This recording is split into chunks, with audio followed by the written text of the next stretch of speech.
Some of you have asked who I support politically, and I feel like that's a pretty easy answer for me. It's Kanye West. Mainly because of his foreign policies, healthcare plan, and that speech he gave behind my town's closed Blockbuster was unbelievable. I was at Walmart the other day and noticed that even with it not being October 31st yet, that they were already setting out the Christmas decorations, which has led me to create a list of games that I've played within the last year, games that I highly recommend you avoid, at least for now, and so you could use those Christmas wishes on something else. Starting with Star Wars Outlaws. Saying Star Wars Outlaws is a good game is a lot like saying Kyler Murray is tall or won't fuck my fantasy team come October 25th. The game is just incredibly boring, with the 4 stealth mechanics making sections of the game feel like a drag. I mean, waiting in line at the DMV has more thrill than some of these stealth missions. Also, if you opt to go into said stealth missions gun blazing, you fail. I mean, there's no better way to punish a player than them playing the game that they want, how they want, which apparently they're going to fix or have fixed. Not to mention, if you attempt to stealth into bases by swimming like any other game on the market, you flop into the said body of water like Marcus Smart. The blaster pistol feels like it shoots candy corns, while enemy weapons seem like they shoot 18-wheelers driven by Mike Tyson, and the protagonist, K-Vess, is about just as interesting as watching paint dry. Also, the game's big heist that they've spent about 90% of the time building up to might be one of the most laughable heists I've ever endured. It's a fart and you missed it. Once you complete the heist, you might do a double take and end up saying, "I've been bamboozled!" At least all the various worlds look beautiful, and to think we could have had a Mandalorian game instead of this. Suicide Squad Kill the Justice League. I've never seen more of a middle finger than the Unalive Squad game. Let me break down what this game is. Take a property that everyone loves, create a story having the villains of said property hunt down some of the most recognized heroes from said property, make it live service because, you know, money, and then provide the worst roadmap that continues the worst ending ever. The game is also set in the Arkhamverse until you realize, are we done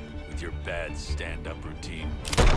I mean, who approved this? Clearly someone that wanted to just sell as many copies as possible, that's for damn sure. The combat is pretty bland, with the only positive being the various movements each character has. All the boss battles are kind of a big letdown, except for the Batman one for the beginning part of the whole thing, until you have to take him down. That is, what is this garbage? The ending is also just so laughably bad, yet for some reason, again, the developers decided to do it multiple times as each season drops. They should have just developed that Superman game. Madden. Buying a yearly Madden game in the year 2024 feels like you're just throwing money into a fire, especially when you have monthly subscriptions for less of the price. Very little is done with these games year to year, other than including rookies, roster changes, and maybe the occasional jersey change. Also, by supporting these games, you also support the Madden curse, which literally ruins lives. CMC, calf injury, Adrian Peterson, foot injury, Michael Vick, broken fibula, Peyton Hillis, strep throat and hamstring. Patrick Mahomes, he literally has to live with Brittany Mahomes for the rest of his life. Point is, Madden not only is a colossal waste of $70,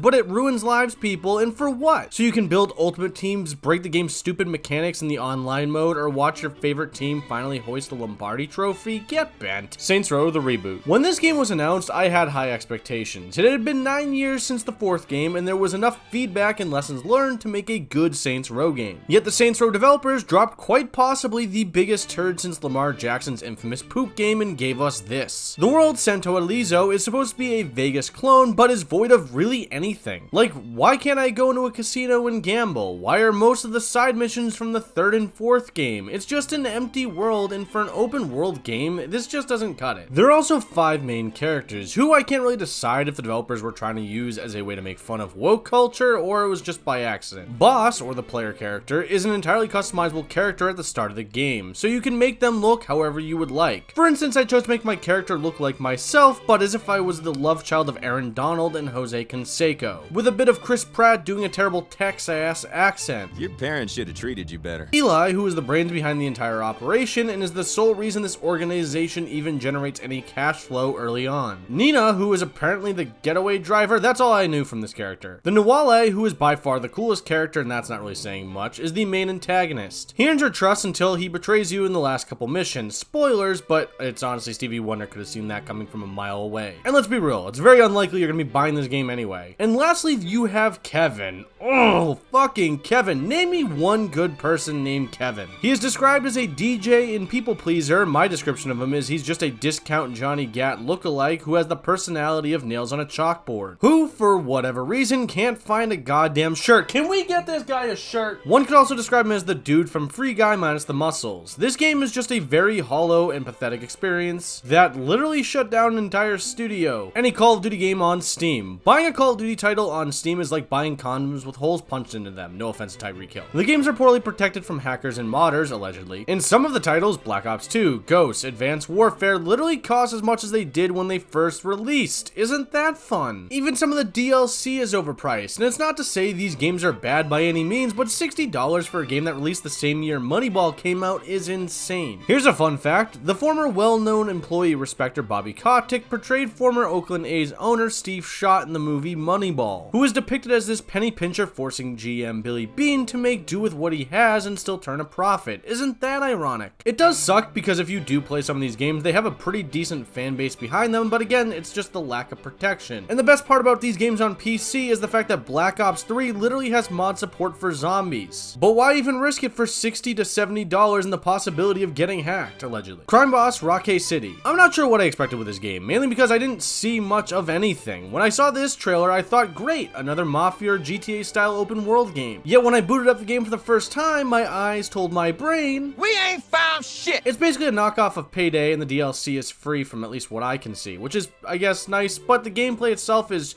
so boring. Starfield. I don't hate Starfield, but it feels like the classic what I expected, what I got. When the game first dropped, I liked it, but as time went on and I started exploring more of the worlds, I realized there really isn't much here and it's just basically a running simulator. If not for a handful of the worlds in the game, I'd confidently say this game has nothing. A lot of the quests are repetitive, the shipbuilding at times can feel pretty restrictive, and the combat feels 10 years too late. Not to mention,